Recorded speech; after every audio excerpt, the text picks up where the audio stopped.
Hello friends, welcome to defence matrix. तो जो JF-17 block 3 और रफाल की डिबेट है उसको काफ़ी लंबा घसीटा जा रहा है पाकिस्तान में, और वहाँ पर कई एक्सपर्ट्स ऐसा क्लेम कर रहे हैं कि जो JF-17 ब्लॉक 3 होगा वो रफाल के इक्विवेलेंट होगा।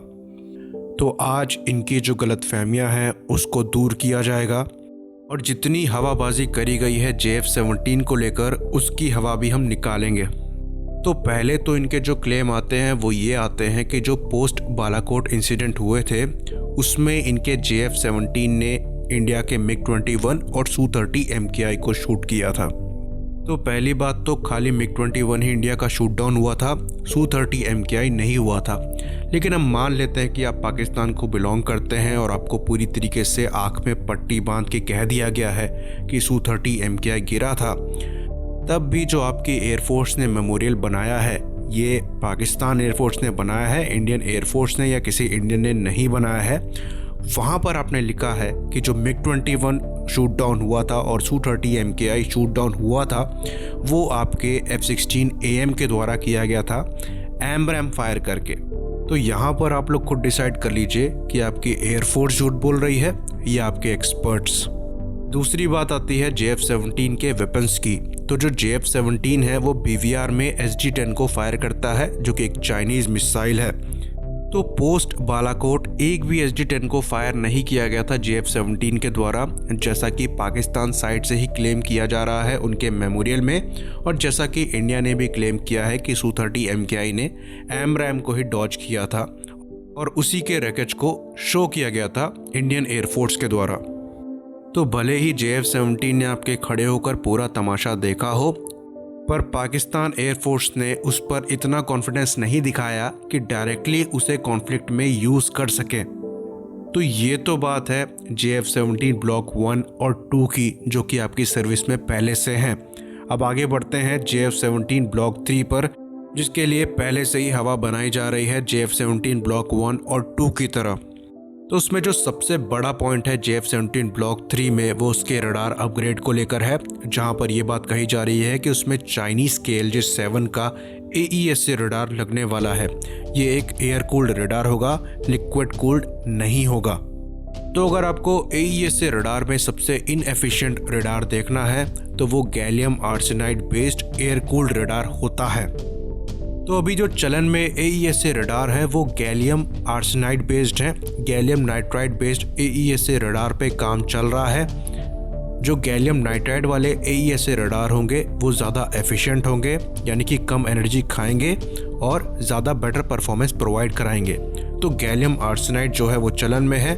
तो अगर KLJ-7 gallium arsenide based AESA radar है इसमें कोई इशू नहीं है, पर प्रॉब्लम ये आती है कि उसको कूल करने के लिए आप एयर को यूज़ कर रहे हैं, लिक्विड को यूज़ नहीं कर रहे हैं। इसको हम सिंपल भाषा में समझने की कोशिश करते हैं। सपोज करिए आपने एक नया कंप्यूटर खरीदा, उसमें आपने एक ऐसा CPU लगाया जो कि ओवरक्लॉक किया जा सके, लेकिन उसमें आप नॉर्मल फ़ैन यूज़ कर रहे हो जो कि फैक्ट्री मेड आता है। तब उसकी जो क्लॉक स्पीड है वो लिमिट हो जाएगी, क्योंकि अगर आप उसको ओवरक्लॉक करेंगे तो वो कुछ ज़्यादा हीट करेगा और उसकी परफॉर्मेंस जो है वो अफेक्ट करेगी, क्योंकि उसको जो कूलिंग है प्रॉपर नहीं मिल पाएगी। लेकिन अगर आप उसमें लिक्विड कूलिंग लगाते हैं तो कूलिंग प्रॉपर होगी, उसको आप ओवरक्लॉक करके यूज़ कर सकते हैं। तो ओवरक्लॉक करने से फ़ायदा क्या है कि आप उसकी पूरी लिमिट तक उस CPU को पुश कर सकते हैं। तो यही प्रिंसिपल अगर आप अप्लाई करें रडार में, तो जो रडार में कूलिंग प्रॉपर नहीं है वो लिमिट हो जाता है परफॉर्मेंस में, तो आप उस रडार को उसकी लिमिट तक पुश नहीं कर सकते। अब ये एयर कूल ही क्यों रखा? क्योंकि लिक्विड कूलिंग के लिए आपको एक्स्ट्रा पावर की रिक्वायरमेंट होती है, और जो पावर प्लांट लगा है JF-17 ब्लॉक 3 में वो रशियन RD-93MA इंजन है, जो कि एक अपग्रेड है RD-93 इंजन पे, जो कि खुद एक डेराइवेटिव है RD-33 इंजन का जो MiG-29 में यूज़ होते हैं। और ये इंजन जो है वो सफिशिएंट पावर प्रोड्यूस नहीं करते हैं। तो मजबूरी में जो KLJ-7 लग रहा है JF-17 ब्लॉक 3 में उसे एयर कूल्ड रखना पड़ रहा है। बाकी बात आती है परफॉर्मेंस के लिए TR मॉडल्स की। तो जो क्लेम किए जा रहे हैं कि 1000 TR मॉडल्स होंगे या 1200 TR मॉडल्स होंगे, उससे कोई फ़र्क नहीं पड़ता है। पावर सप्लाई सफिशिएंट नहीं है तो रडार परफॉर्मेंस डिज़ायर्ड नहीं देगा। दूसरी चीज़, जो साइज़ है रेडॉम का JF-17 का, वो इतना बड़ा नहीं है कि वहाँ पर 1000 या 1200 TRM वाला रडार एंटीना लगाया जा सके। एक ब्रोशर जो चाइना के द्वारा निकाला गया था उसके हिसाब से इसकी रेंज 3 मीटर स्क्वायर आर्चेस के लिए 150 किलोमीटर्स की होने वाली है और ये एक बार में 15 टारगेट को ट्रैक करेगा और 4 को इंगेज करेगा। तो ये जो ट्रैकिंग और इंगेजिंग नंबर्स हैं ये एक्चुअली PESA के नंबर है, AESA के नंबर नहीं है। उदाहरण के लिए अगर इसे कंपेयर करें रशियन ज़ूक AE से, जो कि शुरुआत में आया था FGA-29 वर्जन, जिसमें करीबन 680 TR मॉड्यूल्स थे, वो एक बार में 30 टारगेट को ट्रैक कर सकता था और 6 को एक ही बार में इंगेज कर सकता था। तो कंपैरेटिवली जो KLJ-7 है वो वीक है और ये radar one of the weakest AES से निकलकर सामने आएगा और इसके पीछे रडार की गलती नहीं है। जो पावर सप्लाई कर रहा है इसका इंजन, वो सिंगल रशियन इंजन है जो सफिशिएंट पावर प्रोवाइड नहीं करा रहा है रडार को और मजबूरी में इनको रडार की परफॉर्मेंस को ये रखना पड़ रहा है। बाकी अगर रफाल की बात करें तो भारत रफाल का F3R वर्जन यूज़ करता है जिसमें RB-E2 AES से रडार लगकर आता है। ये रडार भी गैलियम आर्सेनाइड बेस्ड है और इसमें 838 TR मॉड्यूल्स हैं। इसकी रेंज करीबन 180 किलोमीटर्स की होगी 3 मीटर स्क्वायर आर्चेस के लिए। तो कौन सा एयरक्राफ्ट किसको पहले देखेगा, यहाँ पर उसके लिए रडार क्रॉस सेक्शन काफ़ी इंपॉर्टेंट पड़ जाता है। JF-17 के जो ब्लॉक 1 और ब्लॉक 2 के वर्जन हैं वो एल्युमिनियम अलॉय को यूज़ करते हैं अपनी बॉडी पे, जिसकी वजह से जो उसका रडार क्रॉस सेक्शन है वो काफ़ी ज़्यादा है। ऐसा माना जाता है कि JF-17 ब्लॉक 1 और ब्लॉक 2 का जो RCS है वो 3 से 4 मीटर स्क्वायर के बीच का है।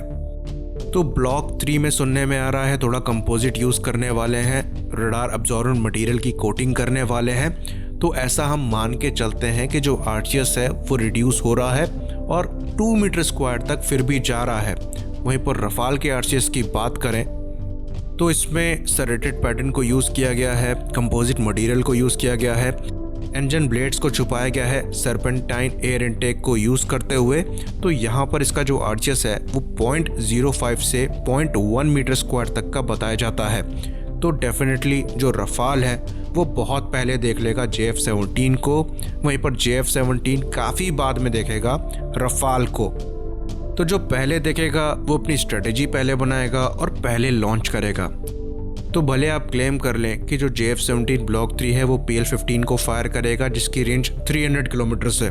चलिए हम कह रहे हैं 500 किलोमीटर्स भी है, लेकिन अगर आपका एयरक्राफ्ट जो है वो एनिमी को देख नहीं पा रहा है उतने डिस्टेंस पे, तो उसे आप फायर नहीं कर सकते।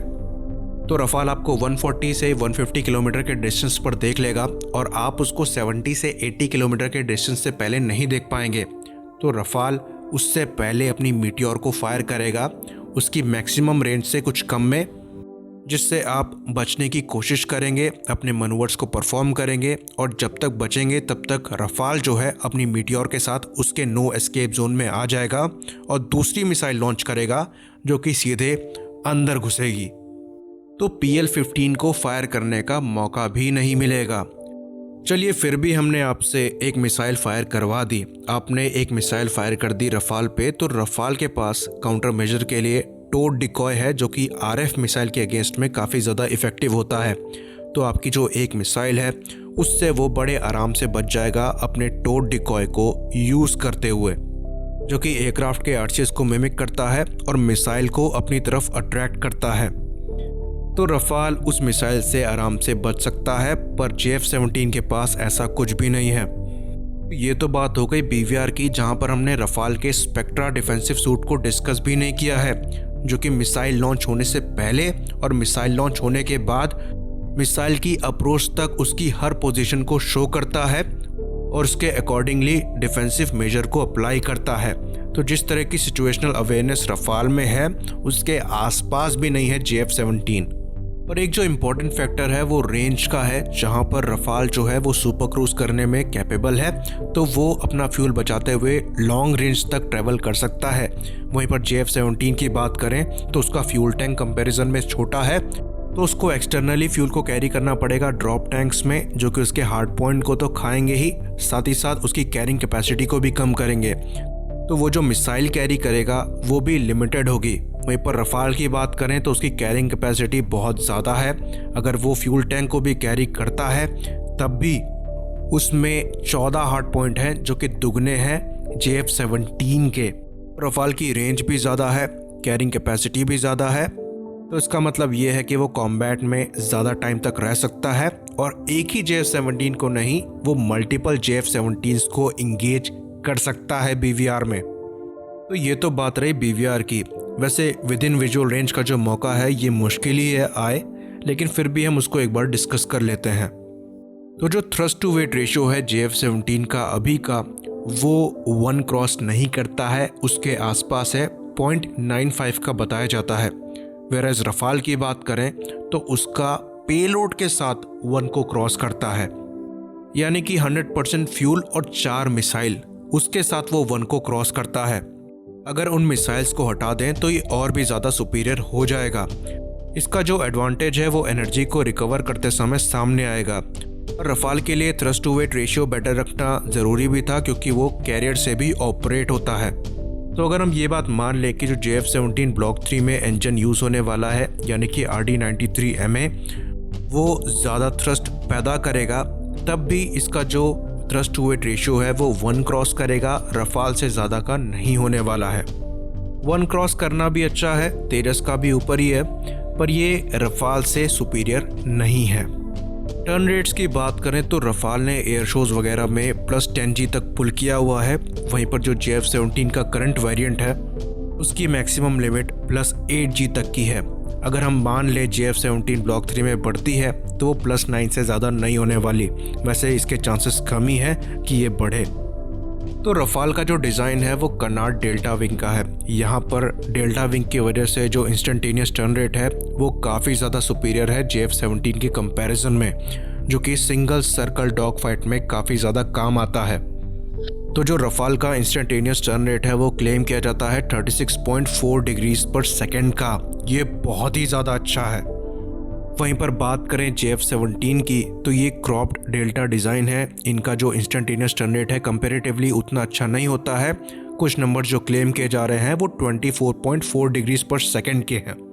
तो सिंगल सर्कल डॉग फाइट में अगर JF-17 आता है रफाल के तो कुछ सेकेंड से ज़्यादा वो टिकने नहीं वाला है।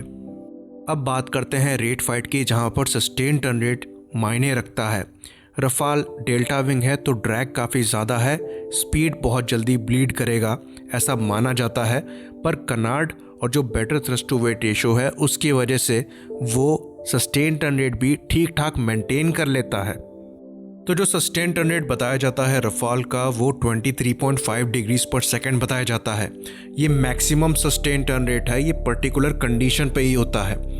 तो जिस तरह की सीटिंग अरेंजमेंट है पायलट की और लाइफ सपोर्ट सिस्टम है पायलट के लिए रफाल में, वो 9G तक आराम से पुल कर सकता है ठीक ठाक समय के लिए।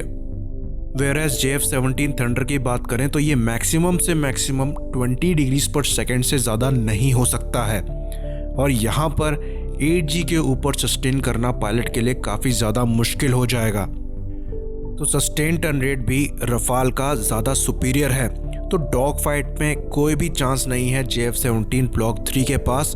फिर इस क्लोज रेंज की बात करें तो वेपन्स में भी जो रफाल है वो मीका मिसाइल को फायर करने में सक्षम है, जो कि 50G तक के टर्न्स ले सकती है। वेराज जो PL-10 है वो अभी तक पूरी तरीके से डेवलप नहीं हुई है, पर नेक्स्ट जनरेशन मिसाइल वही बताई जाती है और JF-17 ब्लॉक 3 में वही लगेगी ऐसा दावा है।